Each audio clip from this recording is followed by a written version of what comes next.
Welcome, everybody. This is a new fantasy football podcast hosted by me, Davis Holland, and my dad, Dave Holland. We're here with Double D Fantasy Football. How you doing today, Padre?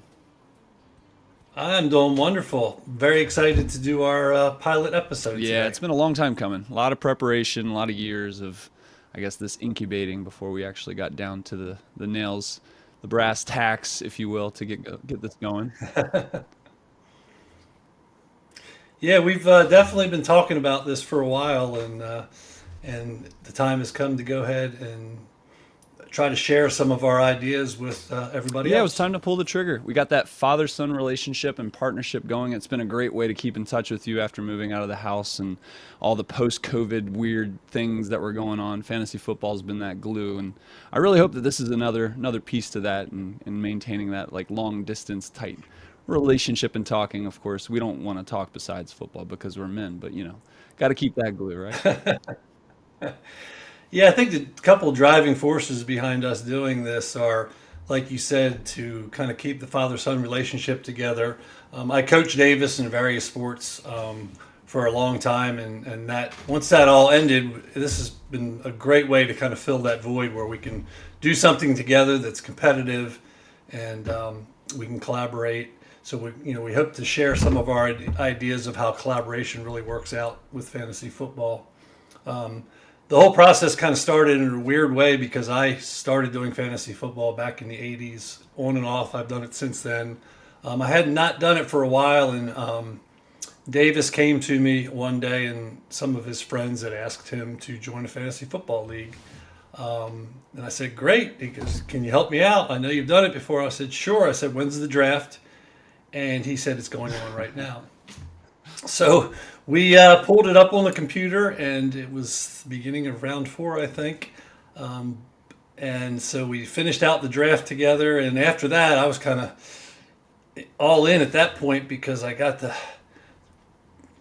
that fantasy football feeling after a draft that you really want to follow Oh through and yeah. see how the team does. So that was 6 years ago, and here we are That's the today. beginning of the dopamine, that draft, and that's a lot of what we're going to talk Right. about today. And I really like our background and how we've approached our leagues with me watching more of the games, your superstition keeping you from watching the games, and you maintaining your analytical approach from coaching for so many years, and me coaching now too, and of course a different sport with soccer and you base or basketball, excuse me.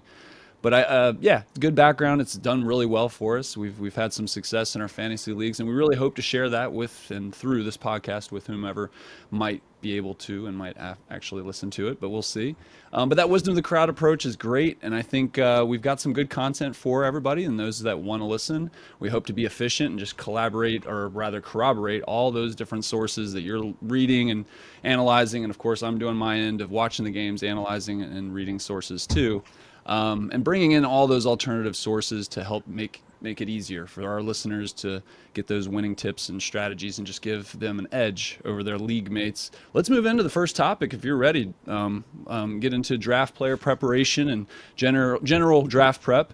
Where would you want to start? I mean, should we look at patterns and trends first? Well, obviously, if you're playing fantasy football, the draft is first and foremost on your mind right now. So, our first show is we want to kind of give you guys some ideas of how to prepare for the draft for sure. And then once the draft starts, a good approach to how to handle it as it flows.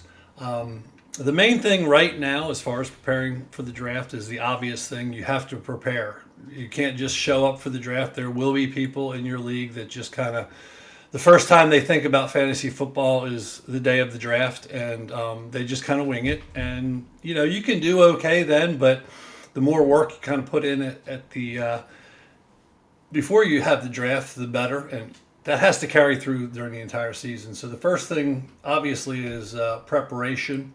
And a couple of the things that we've been doing, obviously, is a lot of reading, listening to other podcasts, of course, and looking at a lot of different videos. There's lots of guys on YouTube. There are also several newsletters, and we'll talk about some of those in the show that you can read that kind of synthesize a lot of the information so that it really makes it a lot easier to find out what's going on, especially with camps and preseason games. Yeah, absolutely. I mean, there's tons of starting points, and I think analyzing the ADP changes as the summer leagues go on and the preseason games begin. Of course, all the new draft, the rookies that were just recently drafted and how they're acclimating to their new teams and positions and situations. Yeah, I mean, so as far as any major ADP changes, as far as this process through the summers, we've said, because you and I, of course, get going on those mock drafts super early in the summer, and probably too early in a lot of arguments here for for how much As things soon as they change. allow us to start. Are there any trends you've noticed and seen that you are just really making, like, it's caught your eye and you've kind of watched things improve for a certain player? Well, the first thing I want to talk about is it kind of really depends on what league you're playing in or who's hosting your league. We historically have just done ESPN leagues. We actually joined a Yahoo league this year, and a lot of that, the motivation was because we knew that we wanted to start this podcast, so we wanted to participate in a variety of different sources so that we can give you guys ideas depending on which one you're using. But I have noticed that the ADPs vary. For example, Derrick Henry in Yahoo is about 10th. And then if you look at his ESPN, he's like 18th. So when you're planning your draft, make sure you do some mocks for that reason right there, so you know where the players are going to become available, so that you don't waste a higher draft pick on somebody that you may have been able to get around later. The ADPs aren't shifting that much right now, I have noticed. I think the teams are starting to settle in.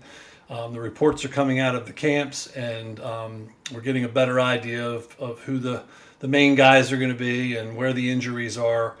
Suspensions, there's just so many different factors that you deal with now, but you also have to deal with throughout the year. But make sure you're cluing into them, and the best way to do that is to do as many drafts as you can, mock drafts, before your actual draft takes place. And those mock drafts are so invaluable. I think you can always read those lists of ADPs and check, every week or whatever, and even just the variability between the leagues, getting that experience and exposure during those mock drafts, or get that draft preparation, that live kind of processing as you're going, and seeing the new situations based on whom you're drafting against is, I think, the best practice in my opinion. I mean, you get a good sense of those ADPs, and regardless of having looking at list after list and expert after expert, you get your own feeling for it. And of course, you understand hopefully the players that have caught your eye, and those are the ones you're targeting. But you got to adjust and be flexible throughout that process. And I think those mock drafts, even doing them as early as possible and just watching that process change, the ADPs rather change throughout this summer, and not doing a million, but just enough to get your eyes on things and making sure that you have some understanding of how things are trending, and especially again for those players that you have targeted is a great way to keep track of it.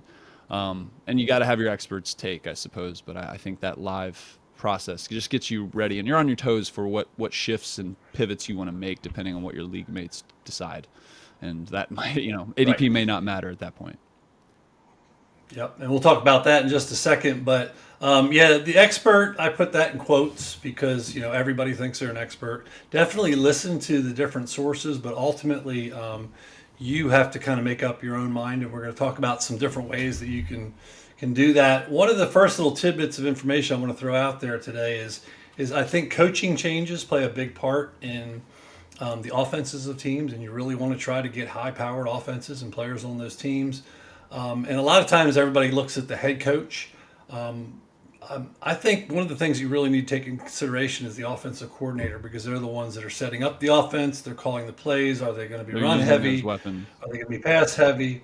And a really good point is when an offensive coordinator comes in the first year, they're still kind of getting used to their players.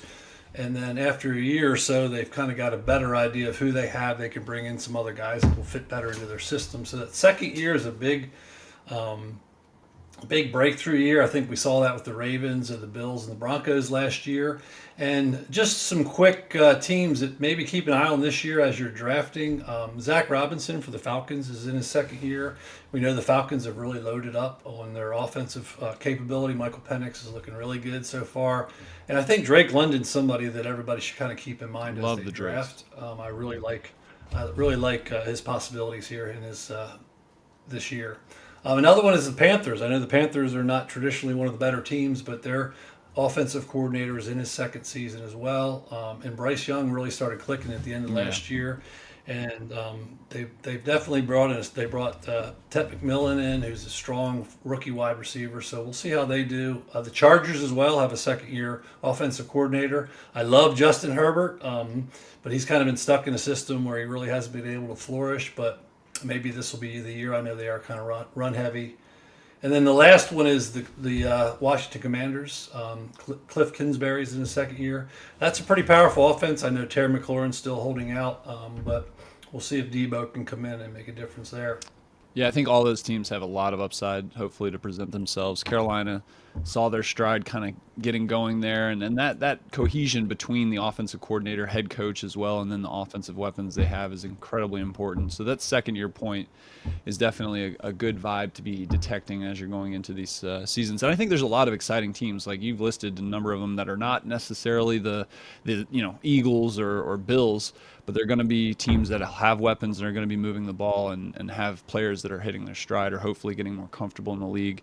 Penix and Bryce Young for a good example. And with the Falcons, with Bijan Robinson being there and of course Drake London, they're going to have that distribution there. And they've rather gotten out of that Arthur Smith crutch that they were in for a long time, and hopefully that'll lead to some flexibility. And the Chargers too, head coach changes, offensive coach changes, or coordinator changes, excuse me, a lot of moving pieces too. Otherwise, I think a pretty focused program, but we'll see what happens with that, and definitely need to see those players perform up to the level that they were expected to or have in the past. And Herbert being one of those examples. But yeah, I think those offensive coordinators are a big point. And on that offensive streak too, the unspoken heroes of the offensive weapons that we love to glorify in fantasy football, but the offensive line changes or downgrades.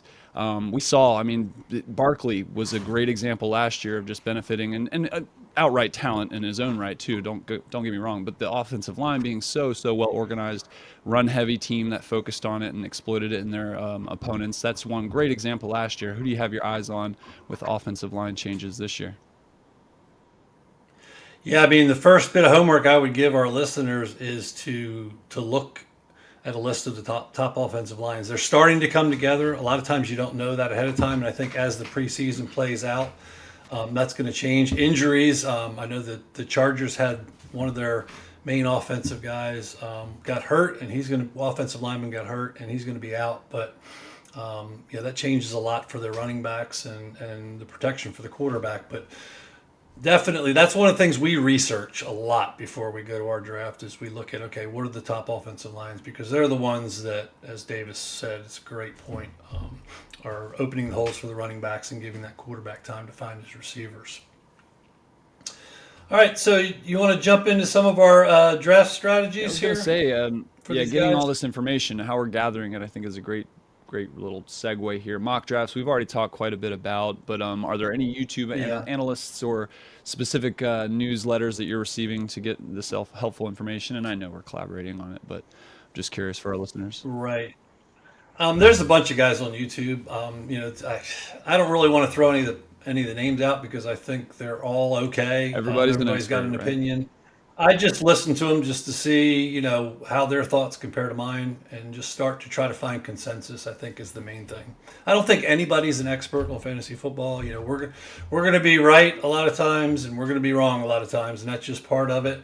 But I think giving your opinions is a good thing because at least people know where you stand, and then they can use that information to help formulate their own ideas. Because ultimately, you have to figure it out yourself. And getting back to the collaboration and our teamwork approach, that's what we do throughout the year. And most of our shows that we have, you're going to see that on display because rather than just calling each other up and discussing the past week, and Davis loves to watch the game, so he's going to give me a breakdown of every single game. And I'm going to talk about the stats, and we're going to use that information to make our start-sit decisions, our waiver decisions. But ultimately, that's the main reason we like doing it as a team is because, two heads are better than one. And, we may disagree, and then somebody may talk the other person into their idea and vice versa. And we've been very successful. We wouldn't be doing this podcast if we hadn't been successful. And so we want to kind of share that whole approach with you guys. It's not too difficult, I would argue, too. I mean, you and I know each other, obviously, because we've known each other for a long time. But having that Your whole balance of life. someone you just respect in their analysis and who their guys are and who their biases lean towards, and just understanding that too about when a situation may not be the best situation for the team, but one of us is arguing or I'm arguing for a player I really like, even though it's not the right move. I think that whole approach is just really good to be flexible and more balanced in your decision making, rather than just leaning to either your gut feelings or the couple of analysts that you're seeing, but giving just a more widespread brainstorming approach to each decision. You just get more fluidity with, I think, making the right call. At least again, it's worked out for us so far, and I think there's a lot to say with the wisdom of the crowd approach. You have the infinite number of people you can listen to, but if you have that alternative person directly in the situation you're in, who's doing just as much research or in a different way, even better, um, to just make a better choice moving forward. I think that's great. Let's get into draft strategies. Where are we going with our draft here? I know we have a number of leagues, which is part of it. If people are new to fantasy football, having alternative leagues and different rules and all these things, and ADP, or excuse me, PPR rules, it's going to make variability for your decision making and better for a wider spread approach, with your different specific teams and their decisions. But I know we have Right. kind of a full PPR, half PPR, a super flex team and whatnot. Is there any specific approach you want to go with as far as getting into our drafts? Well, yeah, there's quite a few things that we do. During the draft, I think that's when push comes to shove, because you just never know how the draft is going to go. And just going back to your team approach that we just talked about, that comes in really handy during the draft, because we have a minute or a minute and a half or whatever time amount they give us, and we can sit there and, like, well, what do you think? Should we get a running back now? Or what do you think about these three guys? So we're actually going through a discussion between the two of us, every single pick. And so you actually have somebody to talk to and think about. If you've been Oh playing yeah. fantasy football in the past, think about all the times you're sitting there by yourself and you're kind of going back and forth in your head about a decision. But if you're the guy you want to pick is the same guy that your partner wants to That pick, boom, validation it makes makes it. it easy. Yeah. It makes it super easy, right? If they're different, then you can go, well, why? And then all of a sudden, well, wow, I didn't Right. even think about that. So, the first value of our team approach is the draft, because we get to discuss every single pick, and it's so valuable, and it just seems to work out really well. Another thing that we get into, and you have to be careful with this one, especially me, because I kind of have favorite players, and so I want to draft them all the time. It's kind of called the your guys strategy, and I still believe in it, because you know during the course of the year you're not really rooting for teams so much. If you're a fantasy football fanatic, you're rooting for different players, so you want to kind of have some players that you like. And I totally am on board with that to a point. You have to be very careful about that, and that's where Davis does this a lot with me. He talks me out of certain guys that he knows that's Dad's guy, but that may not be what we need. And so you have to be careful with that approach. But I do think you should have guys on your team, at least some of the guys that are your guys. It makes it funner to watch the games, that's for sure too. If you have somebody that's exciting to watch and that you enjoy seeing success for, and you get to root for them for the the personal fantasy benefit. That's always a fun thing to do. That's for sure. But yeah, I definitely have a bit more of an objective approach to the game. I think because you've had a lot more time to develop fandom, and you love your Eagles too. I think is worth throwing into the mix of things. But I think that is a great idea to just keep clarity through those decisions by having somebody to bounce those ideas off of and get validation where it actually is merited. But yeah. Anyway, so to our personal leagues, do you want to move into exactly what we're looking at? We only have a few more minutes here, so I'm not sure. Yeah, well, the just the key Yeah. strategies as you guys go into your draft. Be flexible is the main thing I tell people. You just never know how drafts are going to go. And you get guys that make crazy picks. You get guys that just follow right with the ADPs. So you have to really, really be flexible, and all that preparation comes in handy during the draft and being flexible. If you've already done a bunch of mock drafts and you kind of know what the different options are going to be, or at least have a good idea, and then just play the board. Try to get guys that are like have fallen, that you're getting a great price. The guy's ADP was 15 and you're getting him at 22 or whatever. To me, sometimes you can get away from positional bias in that case and take the values. Try to get values wherever you can. And this year, just a couple of ideas. I think running backs, as far as workhorse running backs, bell cow running backs. Is when I first started playing fantasy football, everybody had a bell cow, so you knew that their guy was going to get the majority of the carries. Now that a lot of teams are getting away from that, so make sure you do your research and figure out. And I'll mention some names today of guys that I think will be bell cows. But I personally kind of like to get running backs early just because they're injury prone, and I like to have a couple good ones and then a couple good backups. Yeah. Wide receivers, I think there are a group of top wide receivers, but I think there's a ton of receivers that could break out in the middle of the pack. I think there's a couple good rookie wide receivers as well. And quarterbacks, same thing. I think there's a few at the top and tons after that. So Do you have specific running backs and wide receivers you were targeting? yeah, so this year, after kind of going through everything, I've kind of come up with the strategy that I'm going to try to go into. We're going to try to go into drafts with, whether it works out that way or not. You just never know, and there's the flexibility. But I like to secure two in the top four picks is what I'm going to talk about. I like to secure two of the top running backs in the top four, just to have two of them. That way, you're getting two number one backs.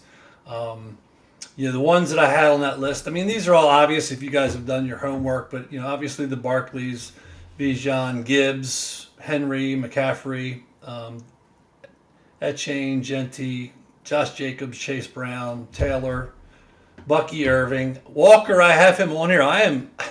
This will probably come back to bite me midseason, but I'm really high on Walker. We had him last year, and he did well for us when he was healthy. But we'll see if his health holds up because I think Seattle's going to really work him. But if you get him, get Zach Charbonnet. I'm not a big fan of grabbing handcuffs in the first draft. I think you should hit for the fences right off the bat. But in that case, I think and Charbonnet is a good running back. He helped us out. He helped us win a championship last year.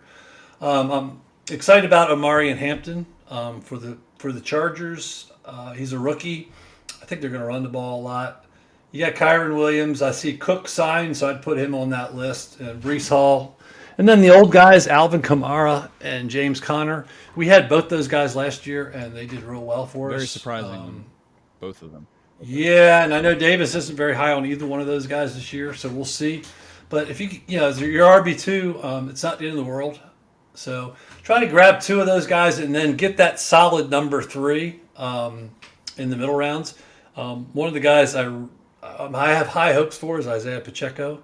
We had him last year and we kind of got burned, but everything I'm hearing about him so far has been trending good. Yeah, and he looks like he's in great shape, and they said he's running hard, which is what he does. If I could throw something in with the running back situation too, I think people get so caught up on the injury proneness. Like every running back is injury prone ultimately when it comes down to it. Right. Henry could go down in the second week this season, and has never gone down for a season forever, whatever the stat is there. But I shoot for the fence. I think with you look for upside in any of these situations with these running backs. With definitely for your RB1 at least. You know what I mean? Making sure you're swinging for the fences there and not just sitting there and waffling between decisions and then making the safer choice that's going to get you less of a ceiling.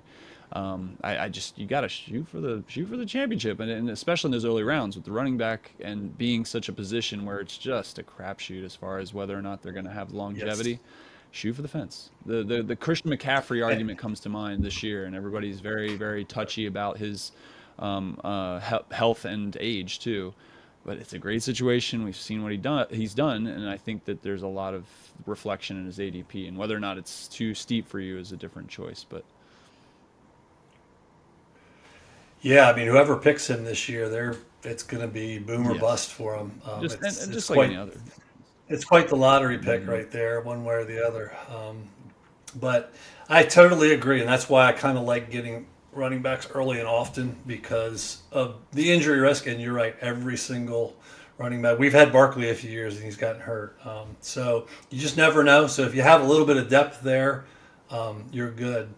The wide receivers, yeah, I think there's about 8 or 9 that are really studs that I would try to get in that first or second round, and then wait a little bit.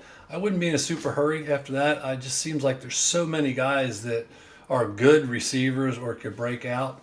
But I would try to get Chase, Jefferson, Lamb, Amon St. Brown, who we really like. We've had him a few years. I mentioned Drake London earlier. I really like him this year. You got Nico Collins. Malik Neighbors has been a little banged up. We'll see how that turns out. You got Pukua, Nakua. We'll see. Matthew Stafford. I'm not super We'll high see on what him happens this with year. him. That's what worries me about that situation. You got Thomas, AJ Brown, McLaurin. If he signs, we had McLaurin on both our teams last year, and boy, He was he Mr. really helped us. Consistency. The Commanders Yep. have definitely shown themselves to be a very fantasy relevant team last year, and that goes back to your point with the offensive coordinator changes there. They've got it going. And the last one I'll throw in is Lad McConkey, and he could be your second wide receiver. But I just like the guy. I just think he's a possession receiver. He gets a ton of targets, So a PPR league, he's super valuable. For sure. As you said, that second wave coming after these guys, you have so much Yeah. variability that could come in, and even within that top hmm group, I think there's just such a market for wide receivers, and it kind of again going back to our reflection of the running backs, it's a way more limited situational thing for those running backs to have successful situations and being in enough playable or fantasy relevant plays versus the wide receivers. You just have so many and a lot of new faces in the wide receiver world. A lot of changes too, and Yep. I'll tell you, this is kind of a huge dart throw for sure. But I want to throw this in here with Calvin Ridley.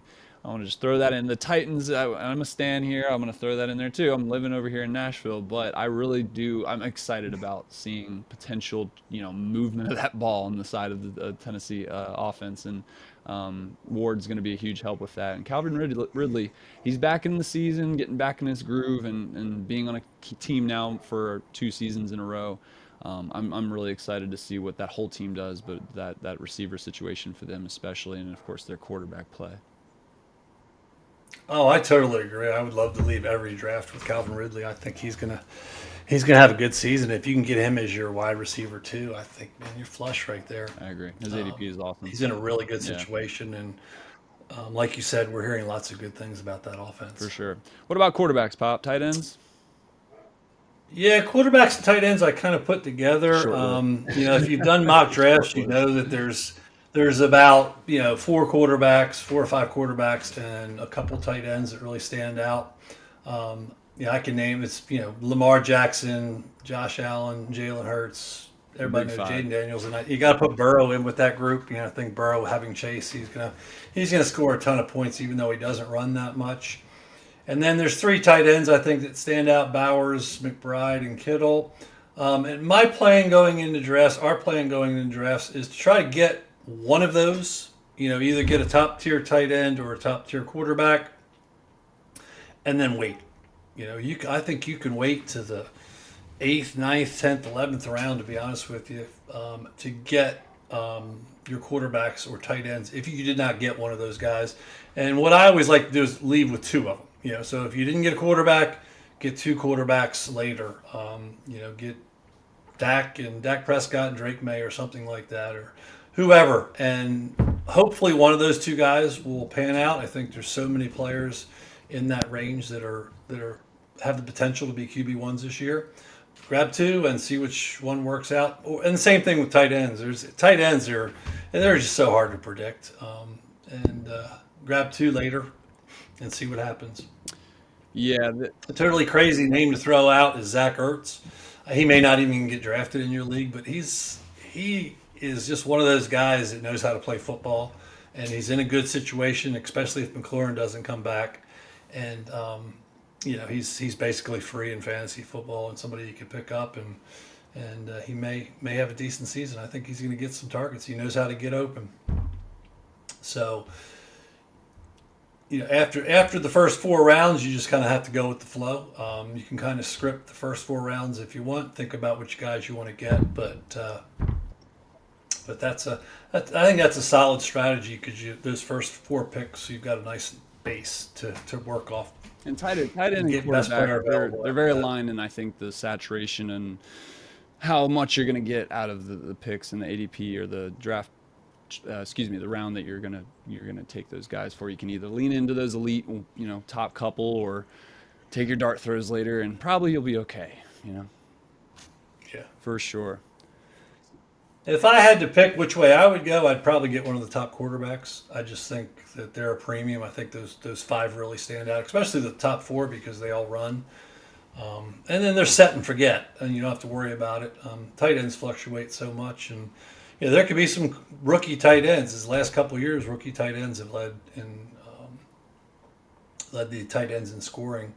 You got Tyler Warren for the Colts. It's not the best situation, but that guy he's Very, a solid very good. player. And Colston Loveland for the Bears. That's kind of a crowded room.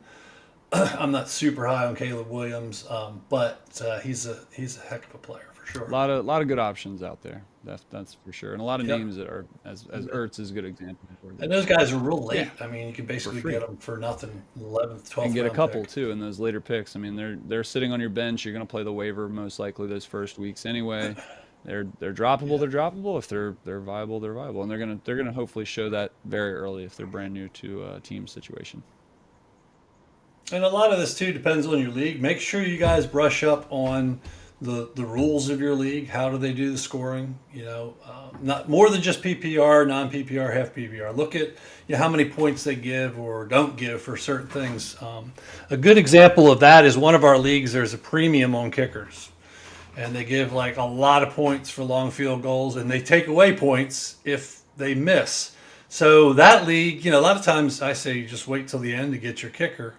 In that league, you might want to go ahead and grab one of those top efficient kickers because it cost us one week last year where we lost our game because our kicker missed an extra point or something. I don't Yep, that remember was the a exact situation, but fun that's roll. one of those leagues where we'll probably get a kicker a little earlier than I like to. I mean, kickers to me kickers and defense can wait till your last 2 picks. You certainly don't. As far as defenses go, I like to stream defenses. Just look at who has the best matchup each week.